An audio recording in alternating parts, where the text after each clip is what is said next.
sitting here with Chris LaPorte. He's the Senior Instructor Training Manager over here at 88 Tactical. Can you tell us your background and how you became a firearms instructor? In 97, I went to the police academy in Aurora, Colorado.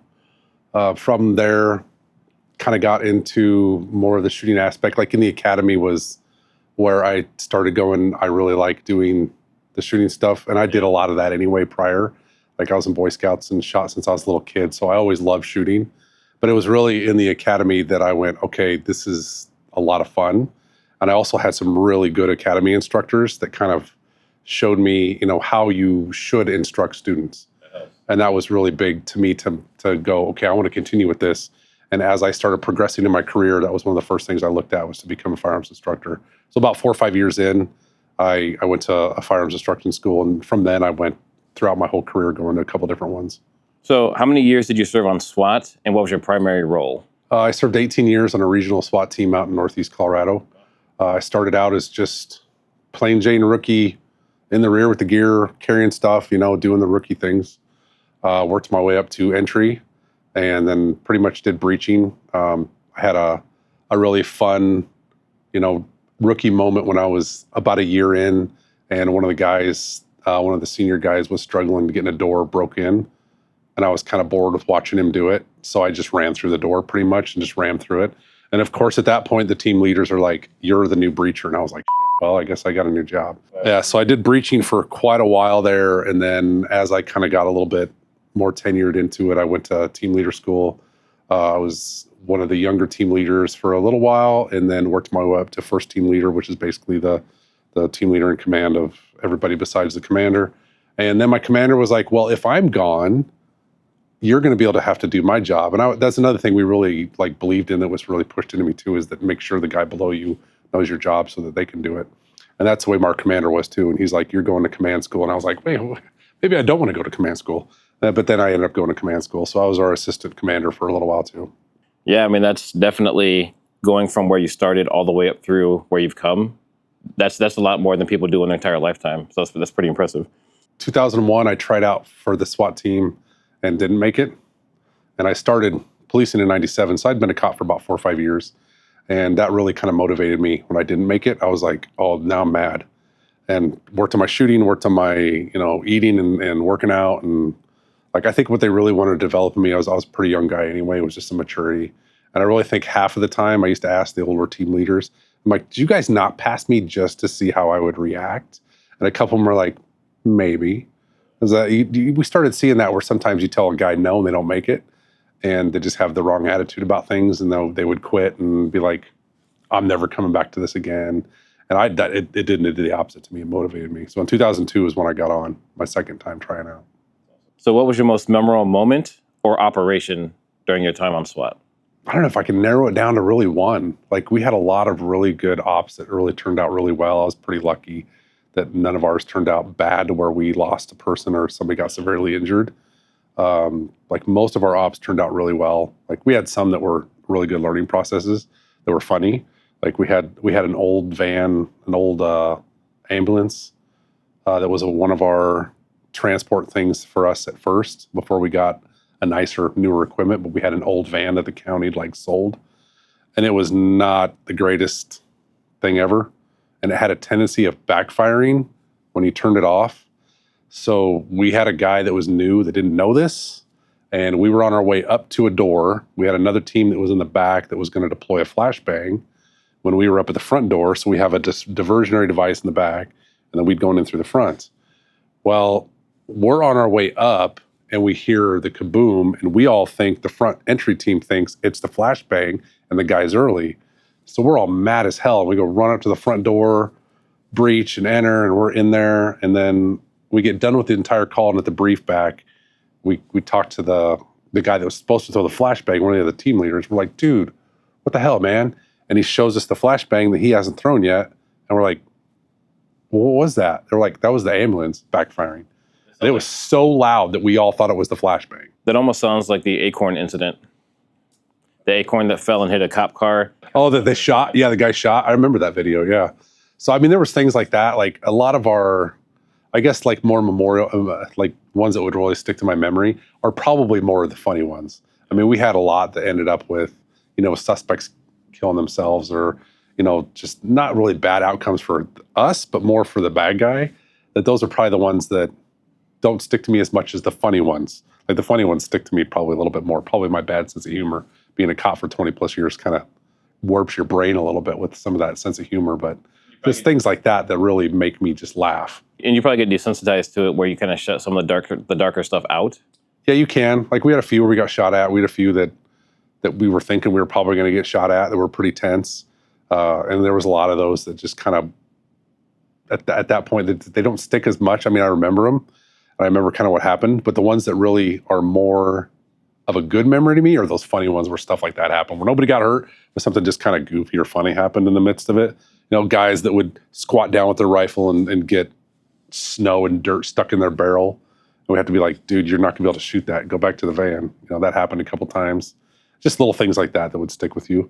There was a couple times we backed up some bigger teams and some other things that kind of went down that were pretty, like right before or right after Colorado enacted marijuana, we did a big marijuana eradication on some illegal grows. So there was legal ways of doing it, but there was a lot of people that were doing illegal grows.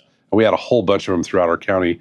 And they did a huge statewide investigation into this. And there was several different big players that were involved in it. And they were actually growing it and then selling it outside of the state to people for meth and fentanyl and other drugs that they were bringing in.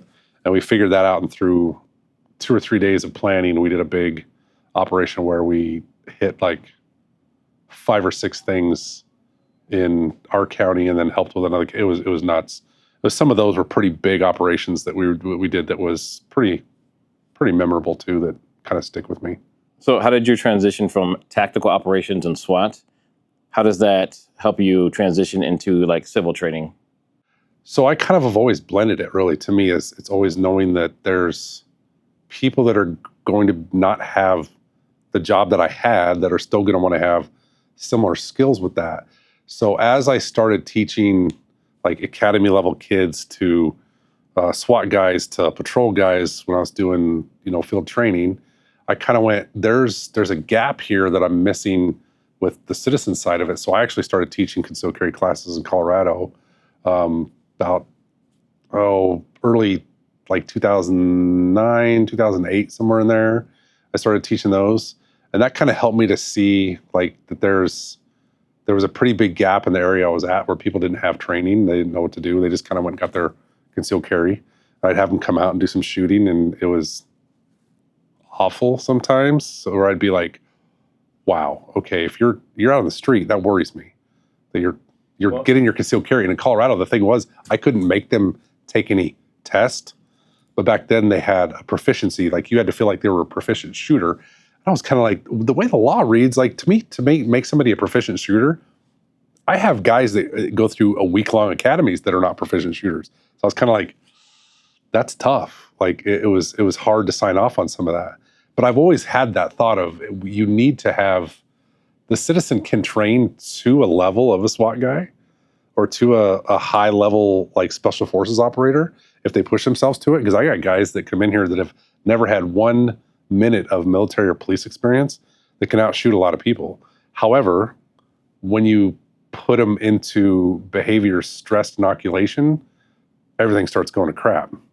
And that's what they don't realize, is that there's a disconnect between a lot of citizens and what they think things are going to be like and how they're actually going to be in a shooting. I mean, obviously, it's not going to be like you're on the range shooting at pieces of paper.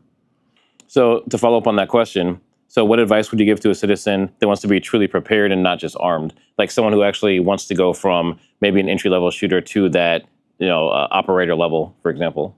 So if you're an entry-level person, you're pretty new. You got to start with the basics. You have to master the basics, 100%. I still go back to instructor level classes and take them when I can, just to get somebody else watching me with my gun, making sure that my basics are still mastered. And you can always go back to those to go, am I doing this right? Because what's probably the king of anything?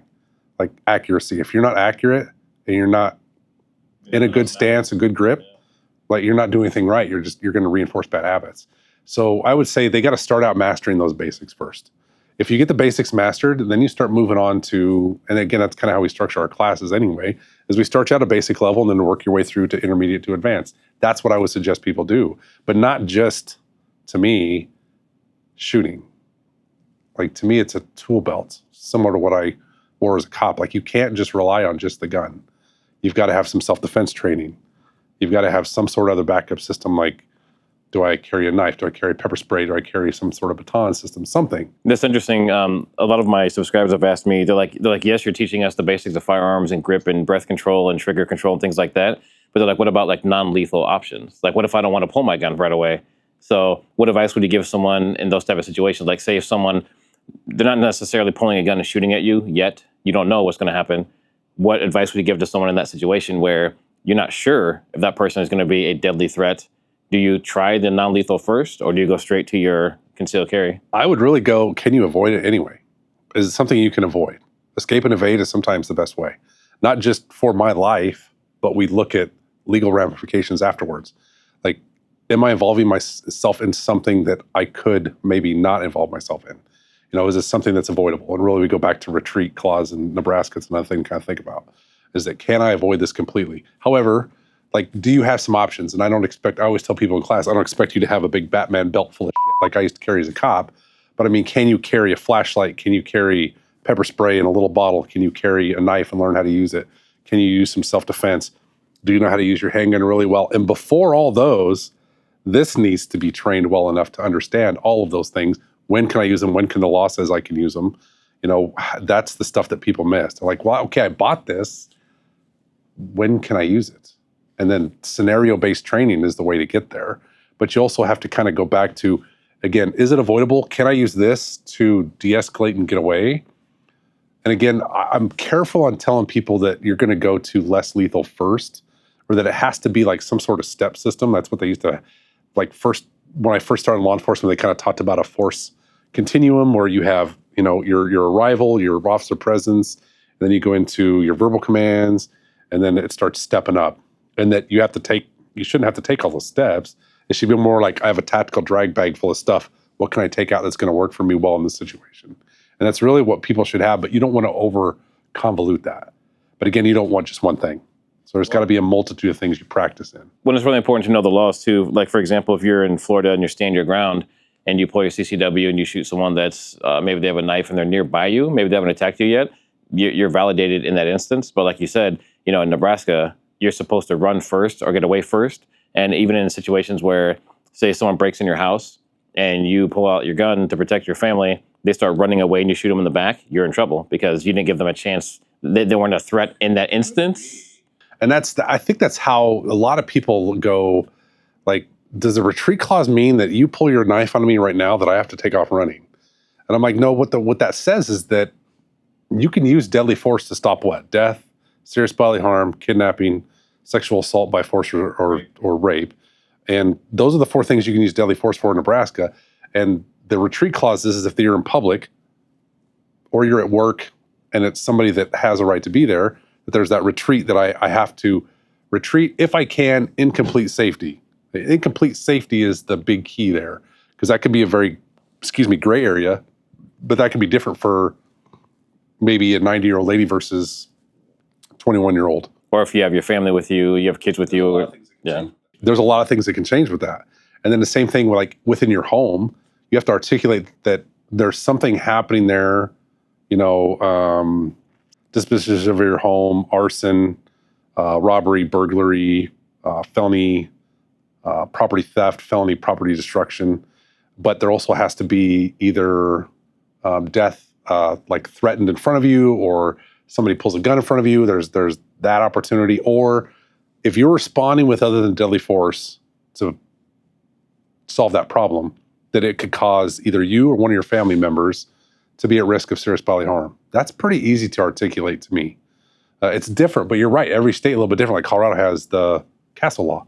So somebody's in your home, you don't have to articulate anything. If they don't belong there, you can just shoot them. You don't have to articulate anything. If they don't belong there, you know who it is. Like that's the difference. So to me, like when I tell people, when I'm teaching classes, I'm like, you got to know the law, not just in Nebraska, but you got to know it in every other state that you go to. It's one of those things to have like an outlet for that as well.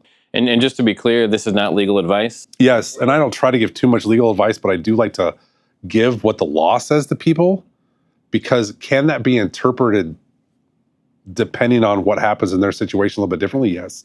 As one of the disclaimers we usually give out to is that I'm not giving you legal advice. Like, I can't tell you 100% of the time somebody breaks into your home that it's going to meet that criteria. For me, it may meet it for you.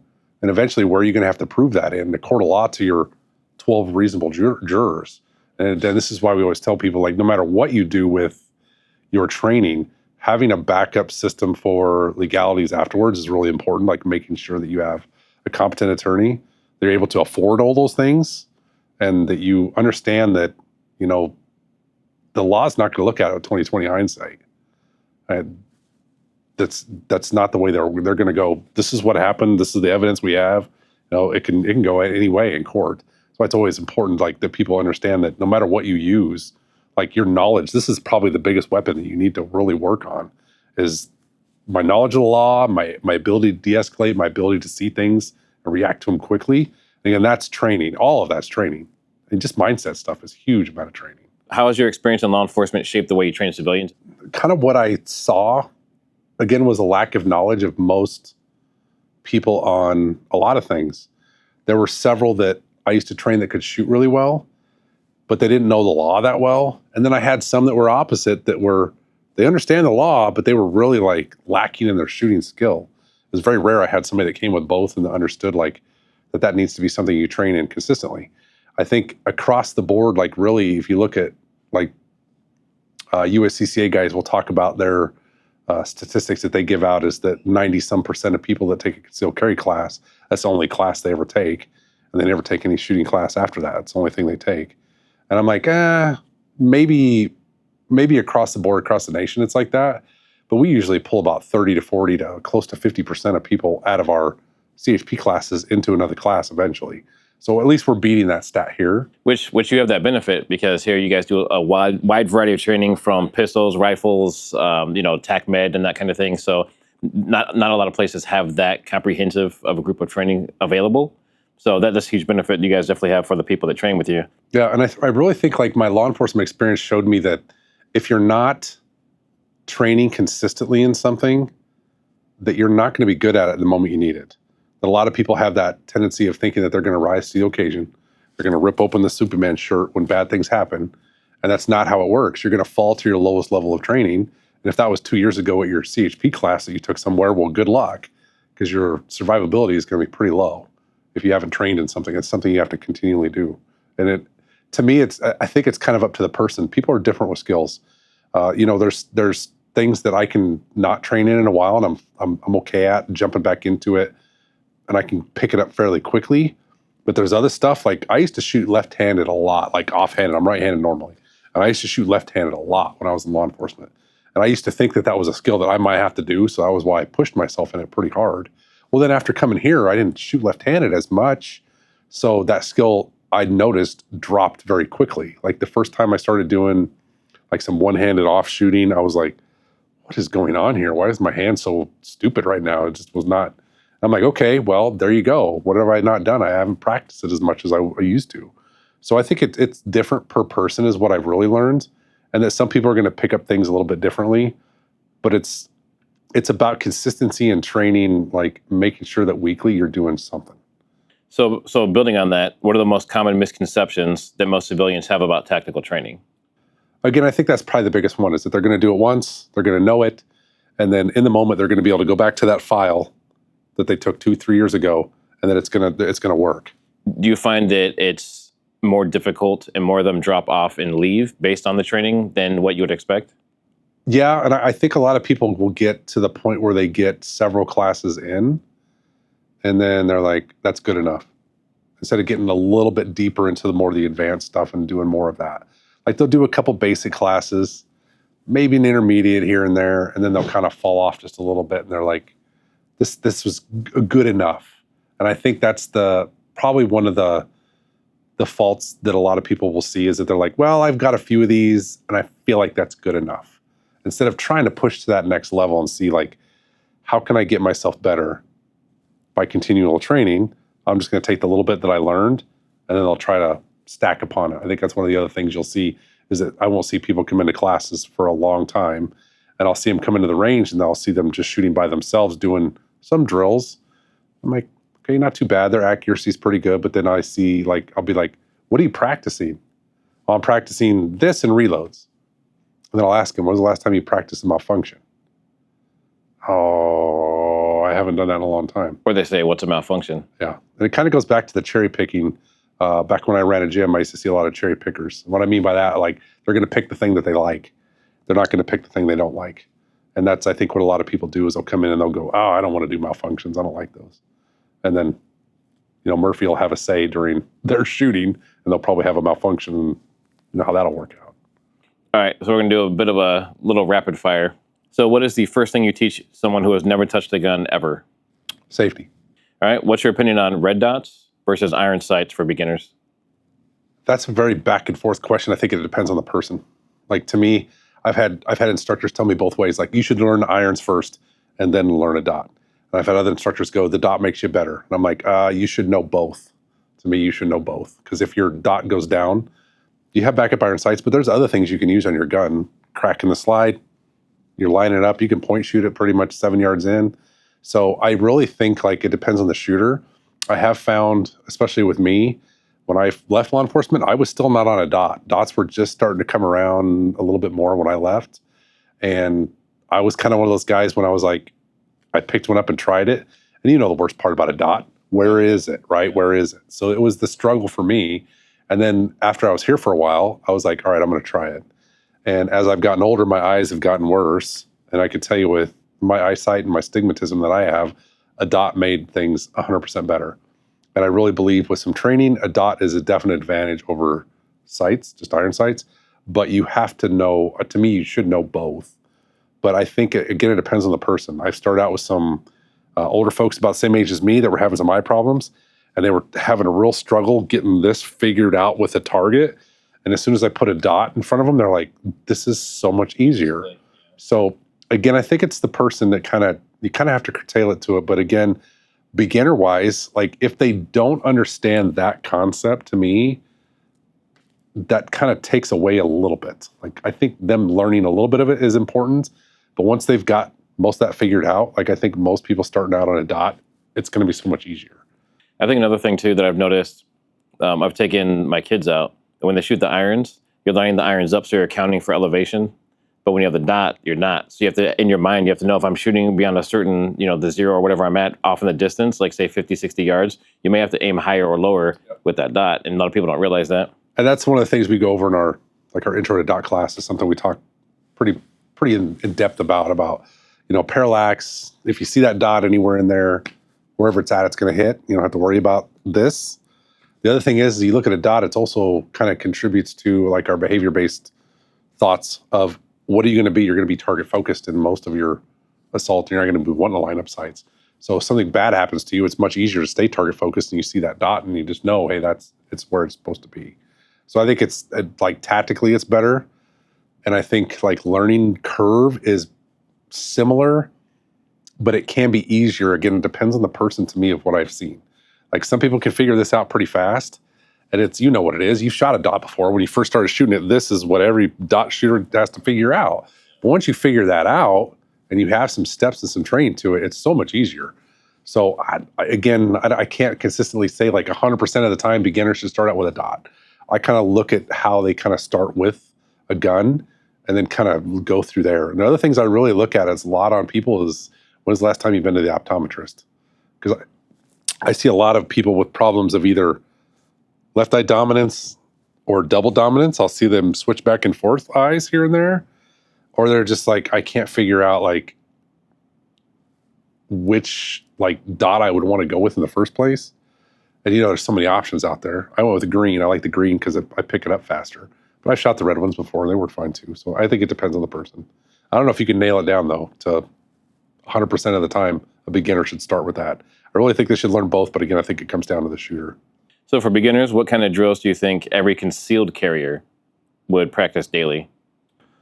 Kind of structured on what we kind of look at. You look at the science behind it. Like, where do most of your shootings occur at? Within 21 feet.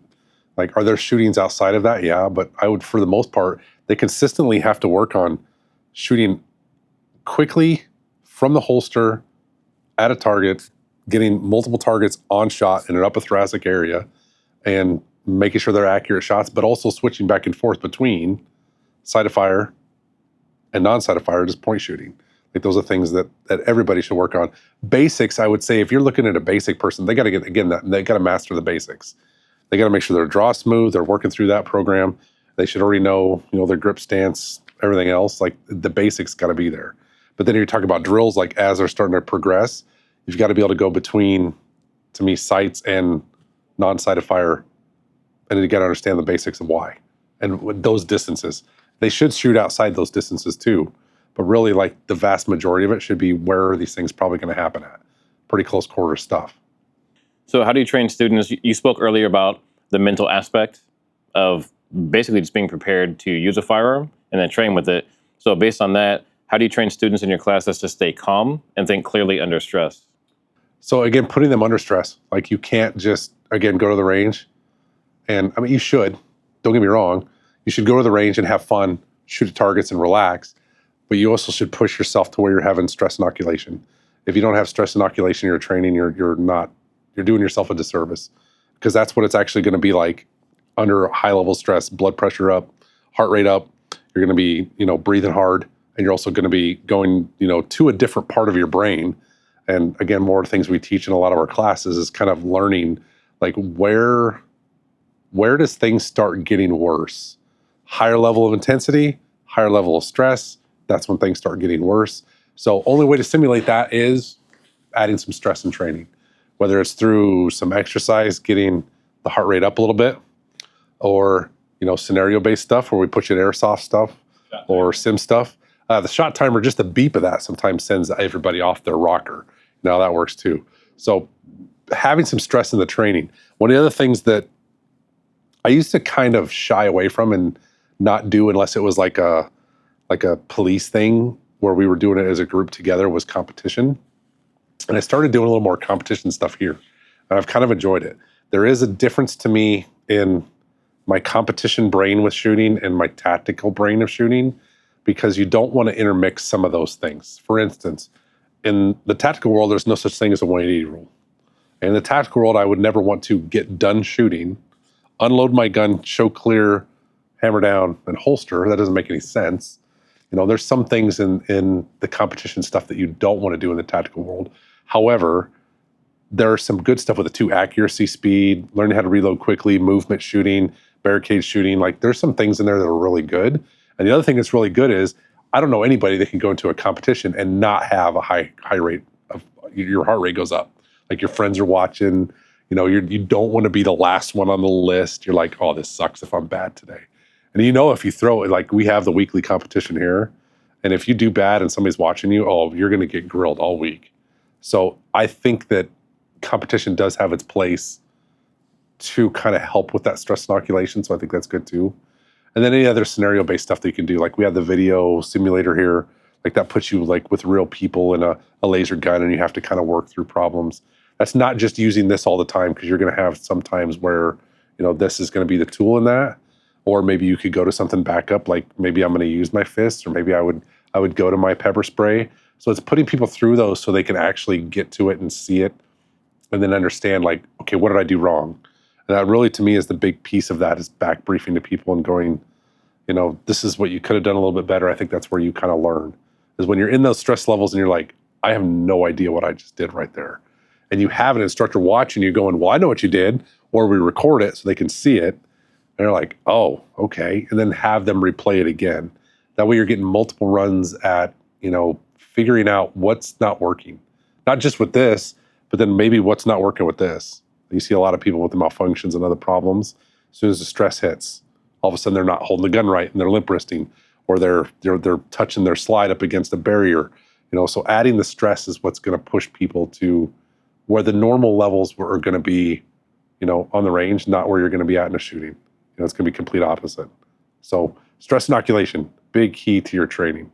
So now, how do you handle students on the opposite end of the spectrum? They come in overly confident and possibly even unsafe. If they're unsafe, that's a big problem. if we see unsafe things, like that's a huge thing for us is like safety on the range.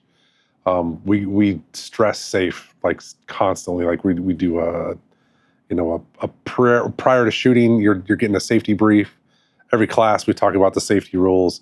Like if you have anything unsafe, that's something we want to address right away. Now, again, when we look at competition versus real life, like in competition, like you can't turn around at a low carry or a high carry and go the other way if you had to like run backwards. But we go into tactics, we're like, yes, you can, but we still talk about like earning that notch when I'm bringing that gun up or whatever, so I'm not flagging people. So we want to try to go over like to make sure that the safe parts are there, but they're still practicing in more of a tactical way. If they're a little bit overconfident, and I've seen this not just with citizens coming in, but I've had SWAT guys kind of the same way, where that overconfidence can get there, and I can be just as bad as that as the next guy, where you feel like, oh, I'm going to smoke this. You see like a stage, or you're like somebody sets something up, you're like, oh, I'm going to do really well at this, and then you get beat really bad and you get humbled, or you do something that's just totally not what you should be doing. Not unsafe, but I mean, maybe you drop a mag in the middle of it and you got a yard sale going on and you're like, I don't know what's happening right now. And again, under stress is when those happen. I've seen a lot of people trip. Yeah. Oh yeah, we've done that too. I've added like for one of our competitions, I brought my rower in and I had people do the rower, and you had to row for 2 minutes. And I had a few people come in that were like, I'm going to kill it. I'm good with cardio. I'll be all right. And I'm like, okay. And they'd row and they'd get off and they'd had the Bambi legs and almost fall over. And then they're like, okay, that was a lot harder than I thought it was. And I was like, that's it. To me, again, is that stress inoculation, is that you should have training that humbles you every once in a while. When you look at the color codes of Jeff Cooper, you go from white to yellow to orange to red to black. You know those? If you don't know those, you should know those. And I always tell people in training, you should be able to find the red, where high heart rate's happening, stress inoculation is happening, but also in training, you should find the black, where I'm overloaded, I need to gain some information, I need to gain some control, because you learn a lot in folly, you learn a lot in failure. Like that to me, if you're not pushing yourself to failure, then you're in your little comfort box, and that's not where you should be. And I hear that a lot too from especially competition shooters. I had talked to a few probably a month ago or so at Eastern Nebraska Gun Club, and basically what they were saying was, if you're not shooting faster than you can shoot accurately, you're not training hard enough.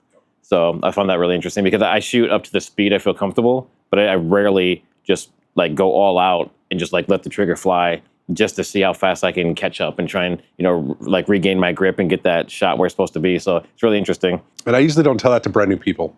What I push to them is first what I talked about, like accuracy, master the basics.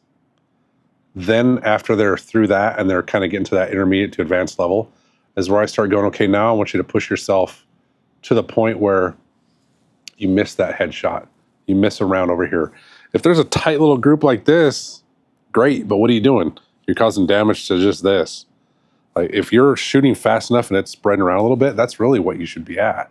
If you're missing here and there in training, that means you're pushing it, and you should be pushing it. You don't want to miss in real life, but like finding that edge, then you kind of know I'm probably going too much speed, or I'm moving too fast if I'm doing movement shooting, whatever, if I'm missing so much. But if you've not found that, you haven't pushed to that, and you're comfortable, like to me, I don't want people comfortable shooting when they're at that intermediate to advanced. They got to be out of that comfort zone, because again, you're going to learn when you're out of that comfort zone. All right, so we've talked about a lot of beginners, and typically beginners think of adults. So, like in my case, you've taught me, you've taught my children and my nephew. So, anyone who's interested in possibly getting their kids into shooting, or even for the opposite end of the spectrum, people that don't want to have their kid around guns, what would you tell those people? I usually tell people that are like, I don't want my kids around guns, and I'm like, guess what? My parents were. They didn't want any guns in the house either. There was no guns allowed in our house. I came from a not very like a strict Democrat household, but both my parents were Democrats. They didn't want guns in the house, but they knew that I was interested in it, and they were smart enough to know that I'm going to be around guns sooner or later. That's why they got me into Boy Scouts. My grandpa was a hunter, so I saw that stuff early, and I was interested in it. And if you don't think your kids are going to be interested in it, they probably will be. And will they be around a gun eventually anyway? Yes, and they're going to know what to do. If they're not around and don't know the safety aspects and they're around a gun, that's how kids end up getting killed when they're playing around with dad's guns because somebody left the keys where they could get them, or they got into somewhere, or they went over to somebody else's house that has guns. That happened to me multiple times. I went over to a buddy's house once. I was about 8 or 9 years old, and he got out dad's shotgun, new shotgun, and all my friends were kind of gathered around. He comes down the stairs and goes, check out my dad's new shotgun. Racks it, and I could see the shell go into the chamber, and I'm like, dude, you just loaded a shell into that thing. I said, stop, and your finger's on the trigger. And I took the shotgun away from him, I put it on safe, and I emptied it. And my friends were all like, what the hell? Like, who are you? Who is this? You were just jumping your bike off a ramp with no helmet a minute ago. You know, I'm an 80s kid, so that's what we used to do. But if I didn't have that knowledge from prior, I might have just been the kid that had been like, all right, no big deal. And I really think, like, to me, that's what I try to push in the kids in the youth class is, again, what's the first thing that we teach everybody? Safety. Like, the kids have to understand safety. And I really think today, like, kids need to understand the difference between reality and non-reality. Because what are they seeing on YouTube and their video games over and over again? I mean, people being killed, people being injured, you know, their video games are bloody and gory and nasty. And is that desensitizing kids a little bit? It can. But at the same time, like, unsupervised stuff with that is not smart. If they feel like that's what's going to happen if they pick up the real gun, we don't want that. So to me, like, even if your kid's not going to be around guns, have them come and take a class where they understand what it looks like, what it sounds like, what the dangers can be. Is, again, just giving them that knowledge. What to do if their friend pulls one out when they're at their house? Yeah. I mean, we had, what was it, 2 years ago, a year and a half ago, where the kid got shot with a shotgun. One of his friends shot him with a shotgun. A couple, high school kids down in Millard, and he ended up dying. And I don't know how many times I've heard of calls like that or gone to calls like that as a cop where it could have been avoided if somebody would have used proper safety and they would have understood those things. And that, to me, is just, it's ignorance is, it's not going to help the situation out. And hoping that your child's never going to be around a gun, probably not going to help them out. Like, understanding that they could go somewhere else and be around it, to me, is no different than going, if you're around your friends and they're watching things on TV that they shouldn't be watching, what are they supposed to do? And most parents are going to tell their kids about that, what not to watch. Well, what happens if there's a gun out? What happens if your friend's doing, 95 miles an hour in the fast lane and none of you have seatbelts on? To me, it's safety aspects that if you're not teaching it, you're doing your child a disservice. All right, let's do a quick rapid fire. Should men and women be trained differently?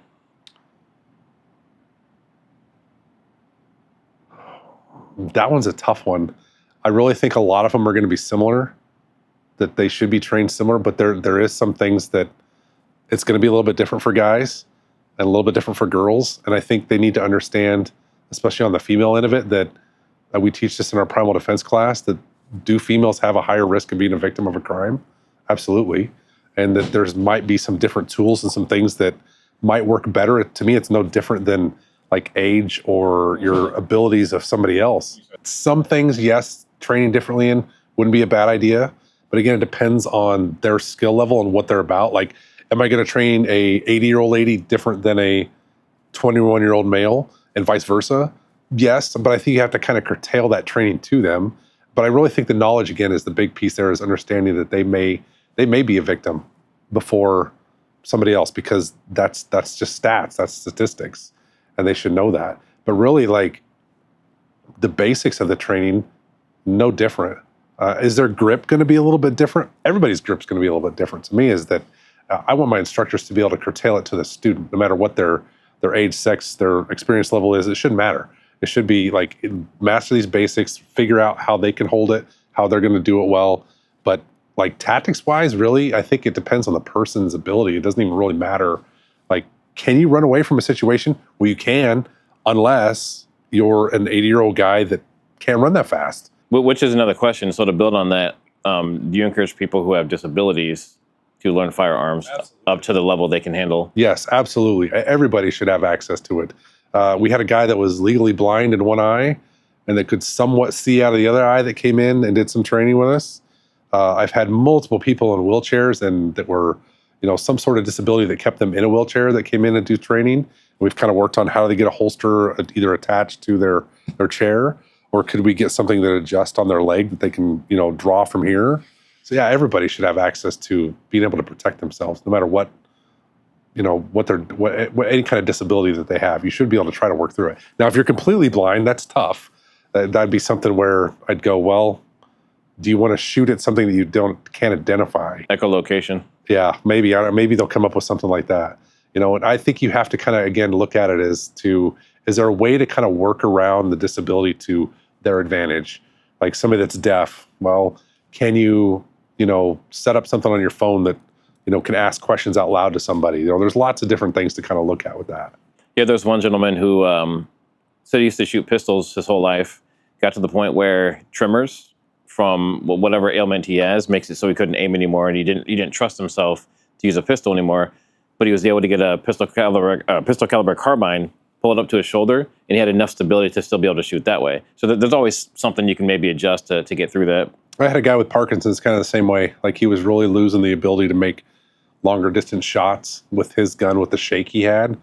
And we were like, well, you're training these distances up here.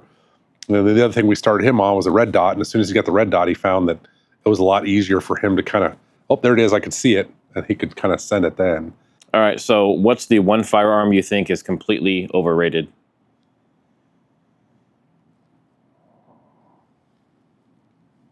Oh, that's tough.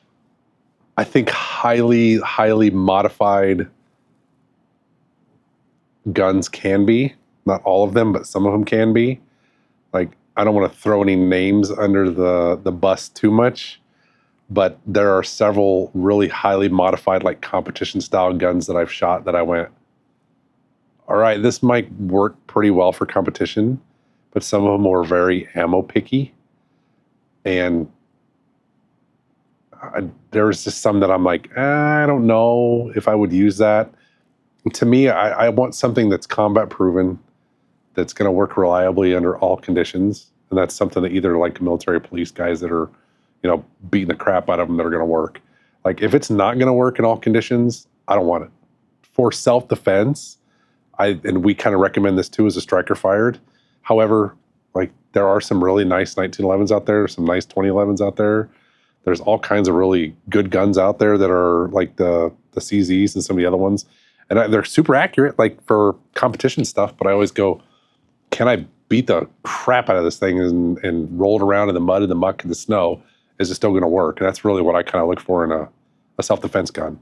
Like that to me is like key. Like I really think the over-stippled, over-painted, all kinds of crazy stuff that people are putting into them. People get aftermarket triggers and the gun's not reliable anymore. And that's the thing is that a lot of people don't realize, like, if you use your gun, what happens to it? If you use your gun in a self-defense shooting, it's going to go to evidence. The police are going to take it. And then whether it goes to a civil case or a criminal case, like, they're going to look at that gun completely. They're going to have some expert look at it, and they're going to go over every little bit and part and piece. And your attorney should know well enough in depth of what your gun is and why you change things.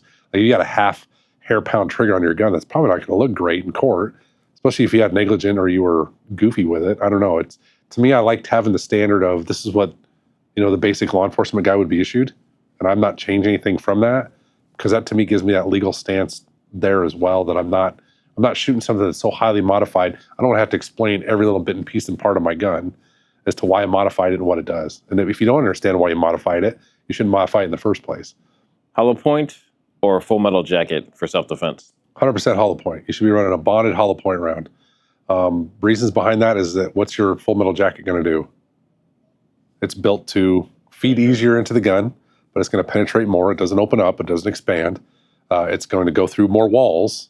There's a possibility that I could shoot a person and it could go through them and hit something else. Whereas you look at, again, I fall back on what law enforcement uses. Law enforcement uses hollow points. They use a self-defense type round. The bonded round is going to hold the copper jacket to the lead better. So I would recommend a bonded round for most people. Depends on what ammo you're using. If you're using plus P or not, I kind of go over that a little bit too. I love ballistics. I love looking at stuff like that, but I usually tell people just your base, anything federal is really good. Spear Gold Dot's really good. The Hornaday is really good. If you want to support local, Nebraska, Hornaday's out in Grand Island, and they make really good ammo. I'm always careful on, my buddy made this hollow point round, and I'm always like, reloads and like you're pushing your limits with some of that. So usually brand new stuff, but you want to use that. What's the other reason you want to use hollow points? It opens up, is going to stop its target. It's going to create a, deeper wound cavity. It's going to transfer more energy into that person. But again, it's opening up, and now you got less of a chance of it going through and hitting something else. And also when it opens up, what does it do? It exposes that soft lead interior. If that hit bone, that hit wall, that hit something solid, it's going to start breaking apart and losing its energy. And to me, again, that's what you want. You want something that's not going to overpenetrate, but also something that's going to run reliably in your gun too. A lot of people will pick a hollow point for whatever reason, and then they never shoot that out of their gun. And you have to make sure that that feeds properly in your gun as well. I've had that happen several times. Yep. I've seen it with a couple different styles of firearms that don't like certain hollow points, and they just won't feed them well. So that's why you got to practice it. But yes, you should be 100% running some sort of hollow point for your self-defense round. You should not be using full metal jacket. All right, so AR-15 or AK-47? AR-15, 100%. Way better ergonomics. Like, you think about how that rifle works and where everything's at. You look at what the military is going to. They're going to the SIG, right? That SIG, if you look at it, has the exact same controls as what? AR-15. Yeah, the XM7. Everything's the same. Magazine release is the same. Charging handle's not exactly the same, but it's in the similar area. Your bolt catch, bolt release, same area. Like, the ergonomics of the AR-15 are by far the best one out there. And I shot a ton of different stuff. Like, we had Galils at one of the departments I was on. I've run an AK before. I've run an SKS before. Not on a department level, but I mean, I've shot them and played with them quite a bit. But you look at the way those are set up, that's the best way. Now, when you're talking reliability, like, if you stuck me on a, desert island with, whatever gun of my choice, and that's the only thing I had to survive on, I'd take the AK all day. Because what is it? Super reliable under really horrible conditions. However, if I was going combat situation or any kind of self-defense, I would much rather have an AR. So this is controversial. You can pass if you want. Is the SIG P320 shooting on its own, with all of the videos from different police departments showing people getting shot without touching the gun at all, multiple people on the range getting shot? I'm not sure. I don't think anyone has died up to this point. Remind me later, I'll show you a video. I had a Glock blow up on me about 3-4 weeks ago. Ammo related though. So can any gun have problems? Was that plus P? No. Nope. And again, I don't want to throw any names under the bus, but the ammo company is going to replace my gun because it was an ammo problem. I'm an armor too. So I knew when it happened, exactly what happened. I pulled it apart and I could tell casing in the rear exploded, blew out my magazine, destroyed my Glock, which made me really mad. But let's reverse to the 320. Now, I've been here for 5 years, and I, prior to that, ran some, like, we had some SIGs come into our apartment. We tried them out. I didn't really care for them just because of the trigger system. I was like, we're not going to switch. It doesn't make any sense to switch. Like, we ran Glocks, and it was pretty simple. We had Glock armors. So it was for a cost thing. Like, is it going to cost us more to get these and to switch than it would be? And I'm kind of glad we didn't, because I know they had some problems at first. Now, they've said that they've fixed it. And I could tell you every video I've seen that has been a police-related one has been body cam footage, which shows what? A fisheye looking this way. It doesn't show anything with gun, holster, fingers, where anything's at. So I can't say, yeah, 100% that was the gun's fault. I don't know. I have yet to see one go off by itself going into a holster here. So you've never seen it in class? I've never had any problems with them in class. I have not tried the whole drop test thing, but I'm not willing to work on that stuff at our range. That's stuff that I want to mess with to see if a gun gets dropped and it goes off. My girlfriend has a Macro 365. I shoot it. I love it. It's a really good gun. I hate saying that because I usually don't like SIGs, but I shoot her gun. I think it's fantastic. It works great, but it's not a 320. And I've shot 320s. I've shot a couple different styles here, not had problems with them. So I don't know. I really don't know. The Legion is one of my favorite guns. I have a guy that's got a Legion in class, and I shot the other day, and we had one on the wall. And man, they shoot great. I have yet to see a problem with one here that's 100% told me that there's a problem here. Like, can any gun explode and have a problem? Absolutely. You are controlling an explosion with metal and springs and working parts. That can go bad eventually. I can tell you, like, I never had a gun blow up in my hand. I blew out a bottom of a gun once, but the one that blew up in my hand a couple weeks ago, that was a stark reminder that no matter what brand you have, things can go awry. Like it's never, to me, a specific gun problem. Now, are there guns that I would recommend people not carry? Yes. And I don't want to throw any names under the bus. LC9? But yeah, well, yes.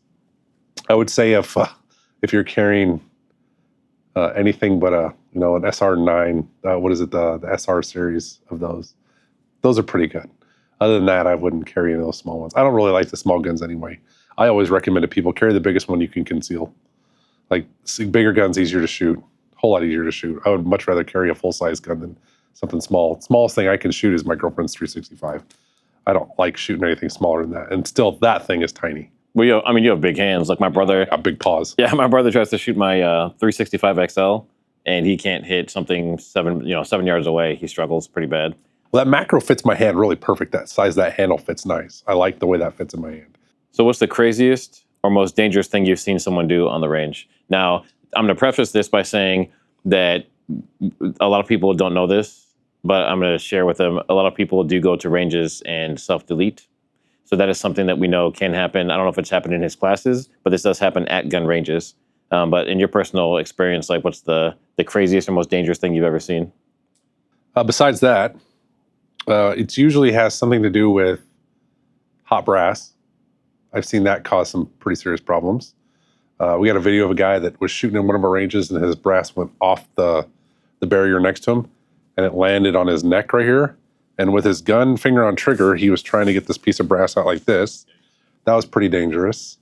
Another one, a guy had a piece of brass go down his shirt, and as he was trying to grab it, he had his gun in his hand, and he was shooting every time he grabbed here, sympathetic here, and he was pulling the trigger, so he shot the floor like 4 or 5 times. Other than that, just people ill-handling guns, just not thinking about, safety rules of number 1 rule, safe gun. Don't point your weapon at anything you don't intend to destroy. And I don't know how many times that happens, just people waving guns around, pointing guns at people. Really, that's usually the worst parts, is just people not being muzzle aware. Besides the hot brass. Hot brass usually causes people that are not ready for it to have issues.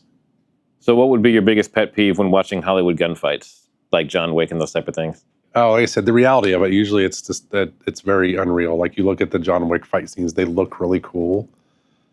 And I would implore somebody to go find me a video that looks anything like most of those. Like, most of them are not like that. So it's the unreal stuff, besides the unlimited ammo that usually most Hollywood guns have, the super accurate, awesome shots that they all make, or that they, shoot the gun and they go flying backwards. And there's so many Hollywood things. It's so hard for me to watch that. Like, most of the time when any kind of guy that knows anything about guns gets around any movie like that, they're like, And I mean, some of the John Wick things, like, yeah, could some of that happen. The worst one was like the John Wick flick. The jackets that had the interweaved of the bulletproof. Yeah, they're like holding it up and they're taking shots. I'm like, do you know how much energy that would hit you with and break some ribs and like cause some problems? So there's a lot of that that's iffy, but I mean, a lot of it's Hollywood. Hollywood being Hollywood. All right, zombie apocalypse. You can only have one gun. What are you picking? And this assumes you have unlimited ammo. Oh, again, that's tough. Like, you're thinking pistol, shotgun, rifle, bazooka. Bazooka, right. Again, I'd probably go back to like zombie apocalypse. Maybe an AR. I hate to say the AK because, again, it's not as accurate, and the reloads are terribly slow unless you're super fast at it and you practice it. I mean, during a zombie apocalypse, you might be able to get to like some oil and some cleaning stuff, so maybe an AR would probably be the better choice. Then again, like, handgun wouldn't be too bad. You just gotta make sure you have big magazines. I don't know, AR would probably be the best to me. Like, a couple 30-round, 40-round mags. Well, there's also a big difference between Night of the Living Dead zombies and World War Z zombies. Right, yeah, like, which kind of zombies are we talking about? Are we talking about the zombies? What was that one where that kid was, a zombie, but he was still able to talk, and he was, like, all lovey with his girlfriend? I was like, "What kinda weird zombie movie is this?" Or you get the ones that are like, yeah, the World War Z ones were different because they weren't really zombies. They were like some weird, What was rabies? It was a rabies virus. or like the Will Smith one. What was the Will Smith one? Yeah, I Am Legend. Like those weren't really zombies, but they were some weird like iteration of like they were trying to cure something, weren't they? I don't remember. I mean, like Night of the Living, not Night of the Living Dead. What's the one? The Living Dead. Yeah. Yeah, I mean, they're moving slowly. Like, yes, if they, overwhelm you in a huge number of them or something like that, then maybe. We like look at The Walking Dead with what's his name walking around with the crossbow and stuff, and I'm like, that's like the most slowest loading device ever. Like one shot, and you miss. I don't know, but it's quiet. But you get a good suppressed 300 blackout with unlimited ammo. That might be the way to go. That's where you just smear the blood and just blend in. I remember when they wore like some sort of skin off of them or whatever, and I was like, ew, I don't know if I could go that far. Maybe an AR would probably be the best choice. What's one tactic from SWAT that every civilian could benefit from learning? Now, I know one that comes to my mind is team communication. Yeah. And I would say maybe take it a step further and just go team. Like if you are by yourself in a situation, that sucks. And you need to be able to fight through that. But if you've kind of trained with your team, if you will, whoever you hang out with, whether it be your significant other or your kids or your friends, like that's gonna put better, guns in the fight, if you will. Like if you train together and you play together, if you know what I mean. Like you guys train hard together and you end up in a bad situation, well, you got 100% better chances of survival because you got a second person that's trained as well as you are. So a team concept to me is pretty important. Like I train like my sons, and I've tried to train my daughter here and there. Sometimes she will come and do some shooting, but I've really tried to train my boys too. And then again, my girlfriend, I shoot with her constantly so that if we are ever in a sticky situation, like she has tools as well. Not just again the gun, but she trains in Brazilian Jiu-Jitsu. She trains in, de-escalation techniques and whatnot too. So I think that team concept is really important for people to kind of take away. Like it shouldn't be just you, I'm just going to train myself up to the highest level I can, and then I'm going to protect my entire family and then not include them. Like, again, they should have a job, whether it's, a bad guy breaks in. Like when my kids were younger, I did bad guy drills with them. Like what would you do if you weren't able to, shoot? Well, if they're young enough and they can't do that, well, they should be doing something. They're either hiding or they're moving to a certain position, or maybe they're escaping and evading. Like having that team concept with everybody to me is important. And so that everybody has a job. Can you walk us through what happens mentally before breaching a door in SWAT? To me, it was like a multitude of steps. Was this our first breach? Was this part of our plan A? Is everybody in the position they need to be in? Was it a no-knock warrant? Was it a warrant? What was our space like? Did I give proper amount of time according to, what the law says about knock and announce? So there's a lot of legality things that kind of go through your brain. That's probably more of the team leader thing more than anything else. I think when I was younger, I was waiting for the team leader to go breach, and I'd breach, or if it was a specific time. So really, it's kind of just mental checks. I mean, by the time you're up there, you're already pucker factor and prepared, and your brain should be kind of be ready for what's about to happen. Like it's just going through your kind of mental checks before that, and then, again, checking all your basics. And really, the hardest thing, probably as a breacher, was going up to the door and checking to see if it was locked. Because if it's open, there's no point in you breaking the door open. I don't know how many times that happened to somebody where, we had somebody that was breaching and they were hitting the door and it wasn't working. And then we'd walk up to it and turn the knob and it would open. And they'd be like, son of a bitch. So really just knowing your job when you're going up there and kind of getting those mental checks put into place. All right. So the final question, do you believe in warning shots? Warning shots is kind of tough because a lot of the times, depending on your state you're in, that can be construed as illegal, some sort of statute that says you can't do it, depends on where you're at. Like, to me, a warning shot, you have to be accountable for every round, right? And I wouldn't always tell somebody that they shouldn't, but it's a very limited thing that you would want to do.